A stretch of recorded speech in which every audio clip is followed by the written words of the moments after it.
Hi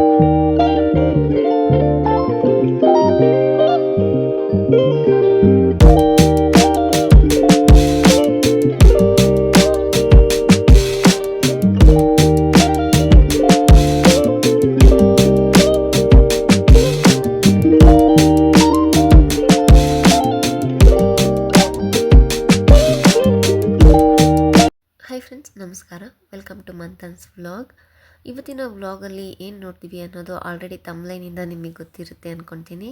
ಹೌದು, ನಾವು ಕುಕ್ಕಿಂಗಿಗೆ ಯಾವ ರೀತಿಯಾಗಿ ಸಿಂಪಲ್ಲಾಗಿ ಟೈಮ್ ಸೇವಿಂಗ್ಸ್ನ ನಾವು ಮಾಡ್ಕೊಬೋದು ಅನ್ನೋದ್ರ ಬಗ್ಗೆ ನಾನು ಇವತ್ತು ನಿಮಗೆ ತಿಳಿಸ್ಕೊಡ್ತೀನಿ. ವಿಡಿಯೋ ಕೊನೆವರೆಗೂ ನೋಡಿ, ಯೂಸ್ಫುಲ್ ಆಗಿರುತ್ತೆ. ಸೊ ಯೂಸ್ಫುಲ್ ಅಂತ ನಿಮಗೆ ಅನಿಸಿದ್ರೆ ಕಮೆಂಟಲ್ಲಿ ತಿಳಿಸಿ. ಹಾಗೆ ನಿಮ್ಮ ಫ್ರೆಂಡ್ಸ್ ಆ್ಯಂಡ್ ಫ್ಯಾಮಿಲಿಗೂ ಸಹ ಶೇರ್ ಮಾಡಿ. ಇನ್ನು ಯಾರೆಲ್ಲ ನನ್ನ ಚಾನಲ್ನ ಸಬ್ಸ್ಕ್ರೈಬ್ ಮಾಡದೆ ನೋಡ್ತಾ ಇದ್ದೀರೋ ದಯವಿಟ್ಟು ಸಬ್ಸ್ಕ್ರೈಬ್ ಮಾಡಿ ನನಗೆ ಸಪೋರ್ಟ್ ಮಾಡಿ ಅಂತ ಕೇಳ್ಕೊತೀನಿ. ಹಾಗೆಯೇ ಸಬ್ಸ್ಕ್ರೈಬ್ ಮಾಡಿ ಸಪೋರ್ಟ್ ಮಾಡ್ತಿರೋ ಅಂಥ ಫ್ರೆಂಡ್ಸಿಗೆ ತುಂಬ ಹೃದಯದ ಧನ್ಯವಾದಗಳು ಅಂತ ಹೇಳ್ತಾ ಬನ್ನಿ ವಿಡಿಯೋ ಸ್ಟಾರ್ಟ್ ಮಾಡೋಣ. ಹಾಗೆ ನಾನು ಈ ಪ್ರಿಪ್ರೇಷನ್ಸ್ ಎಲ್ಲ ಕೆಲವೊಂದು ಸಂಡೇ ಟೈಮಲ್ಲಿ ಮಾಡ್ಕೊಂಬಿಡ್ತೀನಿ.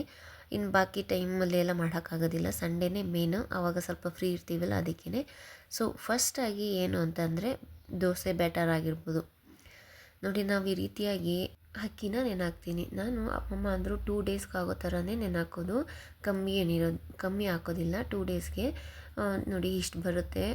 ಇದನ್ನೇ ನಾನು ಸ್ವಲ್ಪ ಫ್ರಿಡ್ಜಲ್ಲಿ ಸ್ಟೋರ್ ಮಾಡ್ಕೊತೀನಿ. ಸೊ ಕೆಲವೊಂದು ಟೈಮಲ್ಲಿ ಏನಾಗುತ್ತೆ ಅಂದರೆ ನಮಗೆ ಹುಷಾರಿಲ್ಲದೆ ಇರ್ಬೋದು. ಆ ಟೈಮಲ್ಲಿ ಸಿಂಪಲ್ಲಾಗಿ ಬೇಗನೆ ಮಾಡಿಕೊಡ್ಬೋದು. ಬ್ರೇಕ್ಫಾಸ್ಟಿಗೆ ಈ ದೋಸೆ ಮಾಡಿ ಏನಾದರೂ ಚಟ್ನಿ ಮಾಡಿದ್ರೂ ನಡೆಯುತ್ತೆ ಅಲ್ವಾ. ಸೊ ಅದಕ್ಕೋಸ್ಕರ ಬ್ಯಾಟರ್ಸ್ ಇರಲೇಬೇಕು. ವಾರದಲ್ಲಿ ಅಟ್ಲೀಸ್ಟ್ 2 ಡೇಸ್ಗನ ನಮಗೆ ತಲೆನೋವು ಇರಲ್ಲ, ಏನು ನಾಷ್ಟ ಮಾಡಬೇಕಪ್ಪ ಅನ್ನೋದ್ರ ಬಗ್ಗೆ ಯೋಚನೆ ಮಾಡೋ ಆಗಿರಲ್ಲ. ಸೊ ಈ ರೀತಿಯಾಗಿ ಬ್ಯಾಟರ್ಸ್ನ ರೆಡಿ ಮಾಡಿ ಇಟ್ಕೊಂಡಿರಿ. ವೀಕ್ಲಿ 2 ಡೇಸ್ ಆಗುತ್ತೆ. ಇವಾಗ ಫಸ್ಟ್ ಡೇ ಒಂದು ದಿವಸ ದೋಸೆ ಮಾಡ್ತೀವೋ ಇಲ್ಲ ಇಡ್ಲಿ ಮಾಡ್ತೀವೋ, ನೆಕ್ಸ್ಟ್ ಒಂದು ದಿವಸ ಬ್ರೇಕ್ ಕೊಟ್ಟು ಇನ್ನೊಂದು ದಿವಸನೇ ಹಿಂದೆನೇ ಇಡ್ಲಿನೋ ದೋಸೆ ಮತ್ತೆ ತಿರ್ಗಿ ಯಾವ್ದು ಬೇಕೋ ಮಾಡ್ಕೊಬೋದು. ಜಾಸ್ತಿ ದಿವಸನೂ ಫ್ರಿಜ್ಜಲ್ಲಿ ಸ್ಟೋರ್ ಮಾಡಬಾರ್ದು, ಯಾಕಂದರೆ ಅದನ್ನು ಸಹ ಹುಳಿ ಬಂದುಬಿಡುತ್ತಲ್ಲ, ತಿರ್ಗಿ ಮತ್ತೆ ತಿನ್ನೋದಕ್ಕಾಗೋದಿಲ್ಲ. ಅದಕ್ಕೋಸ್ಕರ ನಾನು ಈ ರೀತಿಯಾಗಿ ಒಂದು ದಿವಸ ಇಡ್ಲಿ ಒಂದು ದಿವಸ ದೋಸೆ ಈ ರೀತಿ ಮಾಡ್ಕೊಂಡು ಕೊಟ್ಬಿಡ್ತೀನಿ. ಸೊ ಇದನ್ನು ಸಹ ತುಂಬಾ ಯೂಸ್ಫುಲ್ ಆದಂತಹ ಒಂದು ಟೈಮ್ ಸೇವಿಂಗ್ಸ್ ಅಂತ ಹೇಳ್ಬೋದು. ನೆಕ್ಸ್ಟ್ ಬಂದು ವೆಜಿಟೇಬಲ್ಸು.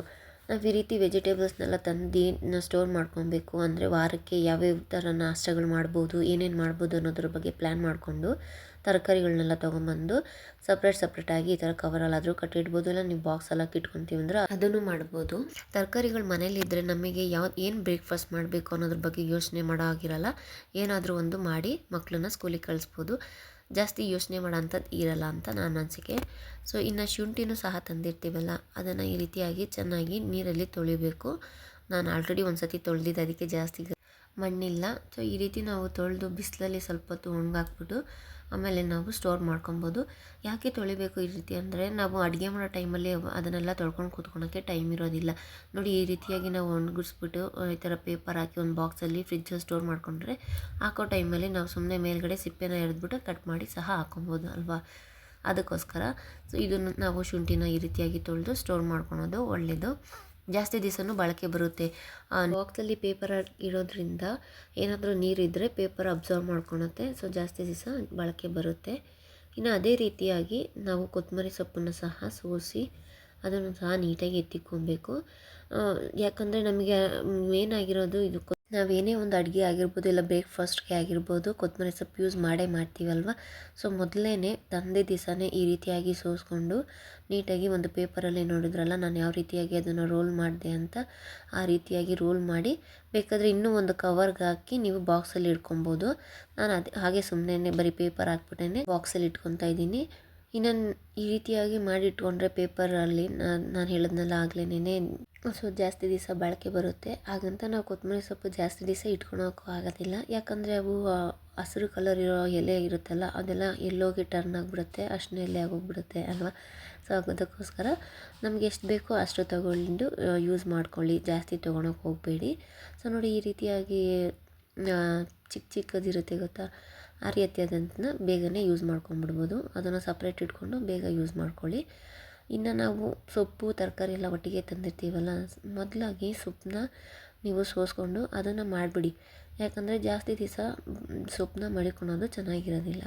ಅದು ತಂದು ಒಂದು ಅರ್ಧ ಗಂಟೆಗೆ ನೀವು ನೋಡ್ಬೋದು ಯಾವ ರೀತಿಯಾಗಿ ಫ್ರೆಶ್ನೆಸ್ ಎಲ್ಲ ಹೋಗ್ಬಿಟ್ಟಿರುತ್ತೆ ಅದರಿಂದ ಅಂತ. ಸೊ ಅದಕ್ಕೇ ಮೊದಲು ಸೊಪ್ಪುಗಳೇನಾದರೂ ತಂದಿದ್ದರೆ ಅದನ್ನು ಖಾಲಿ ಮಾಡಿಬಿಡಿ. ಆಮೇಲೆ ತರಕಾರಿಗಳನ್ನ ಯೂಸ್ ಮಾಡ್ಕೊಳ್ಳಿ. ನಾನು ಅಷ್ಟೇ ಪ್ರತಿ ಸರಿ ತೊಗೊಂಡಾಗ ಫಸ್ಟು ಸೊಪ್ಪಲ್ಲೇ ಸಾಂಬಾರು ಮಾಡೋದಾಗಿರ್ಬೋದು, ಏನಾದರೂ ಪಲ್ಯ ಮಾಡೋದಾಗಿರ್ಬೋದು, ಆ ರೀತಿ ಮಾಡ್ಕೊಂಡ್ಬಿಡ್ತೀನಿ. ನೀಟಾಗಿ ಸೋಸ್ಕೊತಿದ್ದೀವಿ. ಕೆಲವೊಂದು ಸತಿ ಮೇಲೆ ಚೆನ್ನಾಗಿರುತ್ತೆ ಸೊಪ್ಪು, ಒಳಗಡೆ ನೀರಾಗಿರುತ್ತೆ. ಸೊ ಆ ರೀತಿ ಆದಾಗ ಜಾಸ್ತಿ ದಿವಸ ಇಟ್ಕೊಂಡ್ರೆ ವೇಸ್ಟ್ ಆಗೋಗ್ಬಿಡುತ್ತೆ. ತಂದಿದ್ದ ದಿವಸನೇ ಮಾಡಿದ್ರೆ ತುಂಬ ಒಳ್ಳೆಯದು. ನಾನಿದು ಪಾಲಕ್ ಸೊಪ್ಪು ತಂದಿದ್ದೆ. ಪಾಲಕ್ ಅಂತಲ್ಲ, ಪ್ರತಿಯೊಂದು ಸೊಪ್ಪು ಏನೇ ತಂದ್ರೂ ಅವಾಗಿಂದ ಸೋಸೆತ್ತಿಕೊಂಡ್ರೆ ಮಾಡೋ ಟೈಮಿಗೆ, ನಾವೇನಾದರೂ ಅಡುಗೆ ಮಾಡಬೇಕು ಅನ್ನೋ ಟೈಮಿಗೆ ಬೇಗ ಮಾಡ್ಕೊಬೋದು. ಸೋಸ್ಕೊಂಡು ಕೂತ್ಕೊಳ್ಳೋ ಅಷ್ಟು ಟೈಮ್ ವೇಸ್ಟ್ ಆಗೋದಿಲ್ಲ ಅಲ್ವಾ. ಈ ರೀತಿಯಾಗಿ ಮುಂಚೆನೇ ಮಾಡ್ಕೊಂಬಿಡಿ. ಇನ್ನು ನಾವು ಅಡುಗೆ ಮಾಡಬೇಕಾದ್ರೆ ಮೇನಾಗಿ ಬೇಕಾಗಿರೋದೇನು? ಚಾಕುಗಳು. ಹೌದು, ಒಂದಲ್ಲ ಅಂತ 2 ಇಟ್ಕೊಂಡಿರಬೇಕು. ನೈಫ್ಗಳು ಮನೇಲಿದ್ದರೆ ಒಳ್ಳೆಯದೇನೇ, ಒಂದಿಲ್ಲ ಅಂತ 2 ಮಾಡಿಕೊಳ್ಳಿ. ಒಂದೊಂದು ಸತಿ ಒಂದು ಶಾರ್ಪ್ ಆಗಿರಲ್ಲ ಅಂತ ಅಂದ್ಕೊಳ್ಳಿ, ಆವಾಗ ಇನ್ನೊಂದಾದರೂ ಅಟ್ಲೀಸ್ಟ್ ಅದಾದರೂ ಶಾರ್ಪ್ ಆಗಿರುತ್ತಲ್ವ. ಸೊ ನಾವು ಶಾರ್ಪ್ ಇಲ್ಲದೇ ಇರೋಂತಹ ಚಾಕು ತೊಗೊಂಡು ನಾವೇನಾದರೂ ಕಟ್ ಮಾಡೋಕ್ಕೋದ್ರೇ ಆ ಕಡೆ ಈ ಕಡೆ ಹೋಗಿ ಕೈ ಕೂತ್ಕೊಳೋದಾಗೋದು. ಶಾರ್ಪ್ ಇದ್ದರೆ ಕರೆಕ್ಟಾಗಿ, ಇವಾಗ ಟೊಮೆಟೊ ಕುಯ್ಕೊಬೇಕು ಅಂದಾಗ ಶಾರ್ಪ್ ಇಲ್ಲದೆ ಇದ್ದಾಗ ಹೆಂಗಾಗುತ್ತೆ ಹೇಳಿ ನೋಡೋಣ, ಹಾಗಾಗುತ್ತೆ. ಸೊ ಯಾವಾಗಲೂ ಆಗಲಿ ಶಾರ್ಪ್ ಮಾಡಿಕೊಂಡು ನೀಟಾಗಿ ನೈಫ್ಗಳನ್ನ ಮಡಿಕೊಳ್ಬೇಕು. ಇನ್ನು ತರಕಾರಿಗಳು, ನಾವು ಇವಾಗ ನೆಕ್ಸ್ಟ್ ಡೇ ಏನಾದರೂ ಇವಾಗ ಪಲಾವ್ ಮಾಡ್ತೀವಿ ಅಂತ ಅಂದ್ಕೊಳ್ಳಿ. ಸೊ ಅದಕ್ಕೆ ಏನೇನು ತರಕಾರಿಗಳು ಬೇಕು ಅನ್ನೋದನ್ನು ನಾವು ಫ್ರಿಜ್ಜಿಂದ ನೈಟೇ ತೆಗೆದಿಟ್ರೆ ಒಳ್ಳೆಯದು. ಸ್ವಲ್ಪ ತಣ್ಣಗಿರುತ್ತಲ್ಲ, ಅದು ಫ್ರಿಜ್ಜಿಂದ ತೆಗ್ದಿಷ್ಟಕ್ಕೇ ಹಚ್ಬಿಟ್ಟು ಮಾಡೋದ್ರ ಬದಲು ಮುಂಚೆನೇ ಈ ರೀತಿಯಾಗಿ ಫ್ರಿಜ್ಜಿಂದ ತೆಗೆದಿಟ್ರೆ ಒಳ್ಳೆಯದು. ಹಾಗೆ ನಾವು ಅಡುಗೆ ಮನೆಗೆ ಹೋಗಿಷ್ಟಕ್ಕೇ ಏನಾದರೂ ಕೆಲಸ ಮಾಡೋದಕ್ಕೆ ಸ್ಟಾರ್ಟ್ ಮಾಡ್ಕೊಬೋದು. ಮತ್ತು ಇನ್ನು ನಾವು ನೈಟೇ ಏನಾದರೂ ಬ್ರೇಕ್ಫಾಸ್ಟ್ ಮಾಡ್ತೀವಿ ಅನ್ನೋಕ್ಕೆ ಪ್ರಿಪೇರ್ ಆಗಬೇಕು. ಇವಾಗ ನಾವು ನಾಳೆ ಬೆಳಗ್ಗೆ ಪಲಾವ್ ಮಾಡ್ತೀವಿ ಅಂದ್ಕೊಳ್ಳಿ, ಬಟಾಣಿನೇ ನೆನೆಹಾಕ್ದಲೇ ಪಲಾವ್ ಮಾಡೋಕ್ಕಾಗುತ್ತಾ? ಇವಾಗೆಲ್ಲ ಮಾಡ್ತಾರೆ ಹೌದು, ಬಟ್ ಬಟಾಣಿ ಇಲ್ಲದೆ ಪಲಾವ್ ಮಾಡಿದ್ರೆ ನನಗೇನೋ ಇಷ್ಟ ಆಗೋದಿಲ್ಲಪ್ಪ. ಅದೇ ರೀತಿ ಪಾತ್ರೆಗಳು ಅಷ್ಟೇನೆ, ಕುಕ್ಕರಲ್ಲಿ ಮಾಡ್ತೀವ ಅದಕ್ಕೆ ಮತ್ತು ತಿರ್ಗಾ ಸೌಟ್ ಬೇಕು ಕೈ ಆಡಿದ್ದಕ್ಕೆ, ಅವನ್ನೆಲ್ಲ ಎತ್ತಿಟ್ಕೊಂಡ್ರೆ ನಮಗೇ ಯೂಸ್ಫುಲ್ ಆಗಿರುತ್ತೆ. ನಾವು ನೈಟೇ ಪಾತ್ರೆಗಳನ್ನೆಲ್ಲ ಜೋಡಿಸ್ಕೊಂಡ್ರೆ, ಇವಾಗ ತೊಳೆದಿಟ್ಟಿರೋ ಪಾತ್ರೆಗಳನ್ನ ಮುಂಚಿತವಾಗಿ ಜೋಡಿಸ್ಕೊಂಡ್ರೆ ನಮಗೂ ಎಲ್ಲೆಲ್ಲಿರುತ್ತೆ ಅನ್ನೋದು ಸಿಗುತ್ತೆ. ಅಕಸ್ಮಾತ್ ನಾವು ಜೋಡಿಸ್ಕೊಂಡಿಲ್ಲ ಅಂತಂದ್ರೂ ಈ ರೀತಿಯಾಗಿ ಏನು ಬೇಕು ನಮಗೆ ಅನ್ನೋದನ್ನು ಮಾತ್ರ ತೆಗೆದಿಟ್ಕೊಂಡ್ರೂ ಒಳ್ಳೆಯದು. ಇನ್ನು ನೋಡಿ, ನಾವು ಈ ರೀತಿಯಾಗಿ ಒಂದು ಬಾಣಲೆಲೋ ಇಲ್ಲ ಏನೋ ಒಂದು ಪಾತ್ರೆಯಲ್ಲಿ ಫಸ್ಟೇ ನೀರು ಹಿಡ್ದಿಟ್ಕೊಂಡ್ರೆ ತರಕಾರಿಗಳ್ನೂ ಸಹ ತೊಳೆಯೋದಕ್ಕಾಗುತ್ತೆ. ಹಾಗೆ ನಾವು ಕೈಗಳನ್ನ ಸಹ, ಇವಾಗ ಏನಾದರೂ ನಾವು ಟೊಮೆಟೊ ಹಚ್ಚಿದ್ಮೇಲೆ ಕೈ ತೊಳ್ಕೊಳ್ಲೇಬೇಕು, ಹಾಗೆ ಮತ್ತೆ ಏನು ಬೇರೆ ಕೆಲಸ ಮಾಡೋದಕ್ಕಾಗೋದಿಲ್ಲ ಅಲ್ವಾ. ಸೊ ನಮಗೂ ಕೈ ತೊಳ್ಕೊಳೋದಕ್ಕೂ ಈಸಿ ಆಗುತ್ತೆ. ಯಾವಾಗಲೂ ಹೋಗಿ ಟ್ಯಾಪ್ ತಿರುಗಿಸ್ಬಿಟ್ಟು ಕೈ ತೊಳ್ಕೊಳ್ಳೋದ್ ಬದಲು ಈ ರೀತಿಯಾಗಿ ಒಂದು ಪಾತ್ರೆಯಲ್ಲಿ ನೀರು ಇಟ್ಕೊಂಡ್ರೆ ಒಂದು ಯೂಸ್ಫುಲ್ಲು, ಟೈಮ್ ಸೇವಿಂಗ್ ಅಂತ ನಾನು ಹೇಳ್ತೀನಿ. ಹಾಗೆ ಇನ್ನು ಅಡುಗೆ ಮನೇಲಿ ಏನೇ ಒಂದು ಸಾಮಗ್ರಿಗಳು ಖಾಲಿ ಆಗಿದ್ದರೆ ಆಗಿಂದಾಗಿಯೇ ಫಿಲ್ ಮಾಡ್ಕೊಂಬಿಡಿ. ಮುಂಚೆನೇ ನೋಡಿ ಫಿಲ್ ಮಾಡ್ಕೊಳೋದು ತುಂಬಾ ಒಳ್ಳೆಯದು. ಅಡುಗೆ ಮಾಡೋದಕ್ಕೆ ಸಾಲ್ಟ್ ಖಾಲಿ ಆಗಿದ್ದರೆ ಅದಾಗಿರ್ಬೋದು, ಇಲ್ಲ ಟೀ ಪುಡಿ ಖಾಲಿ ಆಗಿದ್ದರೆ ಅದನ್ನು ಸಹ ನಾವು ಬೆಳಗ್ಗೆನೇ ಎದ್ದು ಟೀ ಕುಡಿಯೋ ಅಭ್ಯಾಸ ಇರೋರಿಗೆ ಟೀ ಪುಡಿ ಖಾಲಿ ಆಗಿದ್ದರೆ ಮತ್ತೆ ತಿರ್ಗಿ ಅದನ್ನೆಲ್ಲ ಹುಡುಕಿ ತೆಗ್ದಿಕ್ಕೊಳೋ ಬದಲು ನೈಟೇನೇ ಏನಾದರೂ ಖಾಲಿ ಆಗಿದೆಯಾ ನೋಡ್ಬಿಟ್ಟು ಒಂದು ಸತಿ, ಇಲ್ಲ ಫ್ರೀ ಇದ್ದಾಗ ನೋಡಿಕೊಂಡು ಎಲ್ಲ ಫಿಲ್ ಮಾಡ್ಕೊಂಡಿರಬೇಕು. ಸಾಂಬಾರು ಪುಡಿ ಆಗಿರ್ಬೋದು, ಪುಳಿಯೋಗರೆ ಪೌಡರ್ ಆಗಿರ್ಬೋದು. ಸೊ ಒಂದೊಂದು ಸತಿ ಅದು ಇಲ್ಲ ಅಂತಂದರೆ ಮತ್ತೆ ತಿರ್ಗಿ ಅಂಗಡಿಗೆಲ್ಲ ತರಿಸೋದು ಟೈಮ್ ವೇಸ್ಟ್ ಆಗುತ್ತೆ ಅಲ್ವಾ. ಸೊ ಈ ರೀತಿಯಾಗಿ ಮುಂಚಿತವಾಗಿಯೇ ನೋಡ್ಕೊಂಡಿದ್ರೆ ಟೈಮ್ ಸೇವಿಂಗ್ಸ್ ಆಗುತ್ತೆ ಅನ್ನೋದನ್ನು ನಾನು ಹೇಳ್ತೀನಿ. ಸೊ ನಿಮಗೆ ಇದರಲ್ಲಿ ಯಾವುದಾದ್ರೂ ಒಂದಾದರೂ ಯೂಸ್ಫುಲ್ ಅಂತ ಅನಿಸಿದ್ರೆ ಕಮೆಂಟ್ ಮಾಡಿ ತಿಳಿಸಿ ಸ್ನೇಹಿತರೆ. ನನಗೂ ಆಗ ಮೋಟಿವೇಟ್ ಆಗುತ್ತೆ, ಇನ್ನು ನಾನು ಮಾಡಿರೋ ಒಂದು ವಿಡಿಯೋದಕ್ಕೆ ಒಂದು ಖುಷಿ ಆಗುತ್ತೆ ನನಗೂ ಅಂತ ಹೇಳ್ತೀನಿ. ಸೊ ಇನ್ನು ಈ ರವೆ ಆಗಿರ್ಬೋದು, ರವೆನೂ ಸಹ ನಾವು ತಂದರೆ ಒಂದು 5 kg ಇಲ್ಲಾಂದರೆ 4 kgವರೆಗೂ ತಂತೀವಿ. ಅದು ಹಾಗೆ ಸ್ಟೋರ್ ಮಾಡೋದ್ರ ಬದಲು, ಹಾಗೆ ಸ್ಟೋರ್ ಮಾಡಿದ್ರೆ ಏನಾದರೂ ಗೂಡಾಗ್ಬೋದು, ಹುಳಗಳಾಗ್ಬೋದು ಅಂತ ಹೇಳ್ಬಿಟ್ಟು ಈ ರೀತಿಯಾಗಿ ಫಸ್ಟೇ ಹುರಿದಿಟ್ಕೊಂಡ್ಬಿಡ್ತೀವಿ. ಈ ರೀತಿಯಾಗಿ ಹುರಿದಿಟ್ಕೊಳೋದ್ರೆ 2 ಉಪಯೋಗಗಳಿರುತ್ತೆ. ಏನು ಅಂತಂದರೆ ಈ ರೀತಿಯಾಗಿ ಹುಳ ಆಗಬಾರ್ದು, ಹಾಳಾಗಬಾರ್ದು ಅದು ಅನ್ನೋದು. ನೆಕ್ಸ್ಟ್ ಇನ್ನೊಂದೇನು ಅಂದರೆ, ನಾವು ಇವಾಗ ಉಪ್ಪಿಟ್ಟು ಮಾಡಬೇಕು ಅಂದರೆ ಮತ್ತೆ ತಿರ್ಗಾ ಅದನ್ನು ರವೆನೆಲ್ಲ ಹುರ್ಕೊಂಡು ಕೂತ್ಕೊಳ್ಳೋದು ಟೈಮ್ ವೇಸ್ಟ್ ಆಗುತ್ತೆ.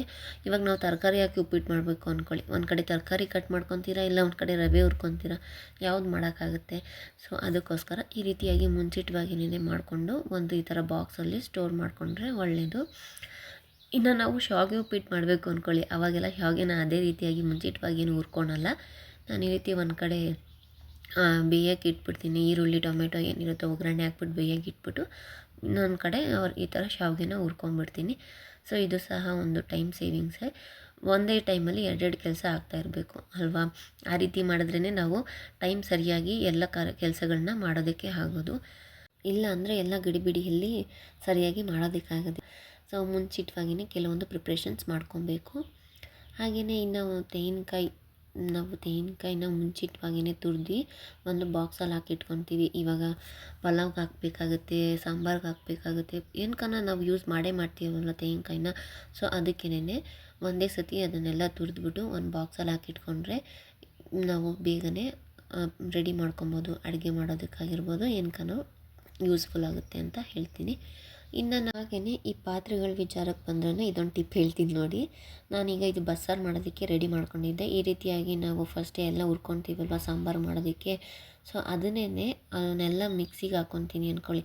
ತಿರ್ಗಾ ಮತ್ತೆ ಇದೇ ಪಾತ್ರೆನೇ ರೀಯೂಸ್ ಮಾಡ್ಕೊತೀನಿ, ಆಯಿತಾ. ಸೊ ನಾವು ಮತ್ತೆ ಆವಾಗ ಪಾತ್ರೆಗಳನ್ನ ತೊಳೆಯೋದಕ್ಕೆ ಹಾಕೋದು ಕಮ್ಮಿ ಆಗುತ್ತೆ. ಸೊ ಪಾತ್ರೆಗಳನ್ನ ರೀಯೂಸ್ ಮಾಡೋದ್ರಿಂದ ಒಳ್ಳೆಯದೇನೆ. ಪಾತ್ರೆ ತೊಳೆಯೋದು ಟೈಮಿಂಗ್ ಸಹ ಸೇವ್ ಆಗುತ್ತೆ. ನಾವು ಕೆಲಸ ಕರಿಯೋಕ್ಕೆ ಹೋಗ್ಬೇಕಂದ್ರೆ ಮನೆಯಿಂದ ಹೋಗಬೇಕಾದ್ರೆ ನಾವು ಸಿಂಕಲ್ಲಿ ಏನಾದರೂ ಪಾತ್ರೆ ಇದ್ದರೆ ಎಲ್ಲ ತೊಳೆದಿಕ್ಬಿಟ್ಟು ಹೋಗ್ತೀವಲ್ವ. ಸೊ ಕಮ್ಮಿ ಬಿದ್ದರೆ ನಮಗೂ ಸಹ ಸ್ವಲ್ಪ ಟೈಮ್ ಸೇವ್ ಆಗುತ್ತೆ ಅಲ್ವಾ, ಅದಕ್ಕೋಸ್ಕರ. ಸೊ ಇನ್ನು ಇದು ಲಾಸ್ಟ್ ಟಿಪ್ಪು, ಆಪ್ಷನಲ್ ಅಂತಲೇ ಹೇಳ್ತೀನಿ. ನಿಮಗೆ ಆಪ್ಷನಲ್ಲು ತೊಗೊಳ್ಳೇಬೇಕು ಅಂತ ಏನಿಲ್ಲ, ನಾನು ಸುಮ್ಮನೆ ರೆಫರ್ ಮಾಡ್ತಿದ್ದೀನಿ ಅಷ್ಟೇನೆ. ರೆಫರ್ ಅಂತಲ್ಲ, ನಿಮಗೆ ಯೂಸ್ಫುಲ್ ಆಗುತ್ತೆ ಅಂತ ಹೇಳ್ತಾಯಿದ್ದೀನಿ. ನನಗಂತೂ ತುಂಬಾ ಯೂಸ್ಫುಲ್ ಆಗಿದೆ. ಸೊ ಅದಕ್ಕೋಸ್ಕರ ನಿಮಗೂ ಸಹ ಶೇರ್ ಮಾಡೋಣ ಅಂತ ಹೇಳ್ತಾಯಿದ್ದೀನಿ. ಈ ರೀತಿಯಾದಂತಹ ಒಂದು 4 ಒಲೆಯ ಗ್ಯಾಸ್ನ ತೊಗೊಂಡ್ಬಿಡಿ. ಕೆಲಸ ಕಾರ್ಯಕ್ಕೆ ಹೋಗೋರಾಗಿರ್ಬೋದು, ಮನೇಲಿರೋರ್ಗಾಗಿರ್ಬೋದು, ಬೆಳಗ್ಗೆ 9 ಗಂಟೆ ತನಕ ನಾವು ಎದ್ದಾಗಿಂದ ಬೆಳಗ್ಗೆ 9 ಗಂಟೆ ತನಕ ನಾವು ಫುಲ್ಲು ಬ್ಯುಸಿನೇ. ಅದು ಅಡುಗೆ ಮನೆಯಲ್ಲೇ ನಾಷ್ಟ ಮಾಡಬೇಕು. ಟೀ ಕಾಫಿಯಿಂದ ಹಿಡಿದು ಹಾಲು, ಮಕ್ಕಳಿಗೆ ಬಿಸಿನೀರಂತೆ, ನಾಷ್ಟ, ಅಡುಗೆ ಅಂತ ಜಾಸ್ತಿ ಕೆಲಸಗಳು ಆ ಟೈಮಲ್ಲಿ ಇರುತ್ತೆ. ಸೊ ಈ ರೀತಿಯಾಗಿ ನಮಗೆ ಗ್ಯಾಸ್ ಸ್ಟವ್ ಇದ್ದರೆ ತುಂಬಾ ಯೂಸ್ಫುಲ್ ಸ್ನೇಹಿತರೆ. ಸೊ ಐ ಹೋಪ್ ನಿಮಗೆ ಈ ವಿಡಿಯೋ ಇಷ್ಟ ಆಗಿರುತ್ತೆ ಅಂದ್ಕೊತೀನಿ. ಇಷ್ಟ ಆಗಿದರೆ ಪ್ಲೀಸ್ ಲೈಕ್ ಮಾಡಿ. ಹಾಗೆ ಇನ್ನೂ ಯಾವುದೆಲ್ಲ ಯೂಸ್ಫುಲ್ ಟಿಪ್ಸ್ ನಿಮಗೆ ಗೊತ್ತಿದೆಯೋ ನನಗೂ ಕಮೆಂಟಲ್ಲಿ ತಿಳಿಸಿ ಅಂತ ಕೇಳ್ಕೊತೀನಿ. ಮತ್ತೆ ಸಿಗೋಣ ಮುಂದಿನ ವ್ಲಾಗಲ್ಲಿ. Until then take care.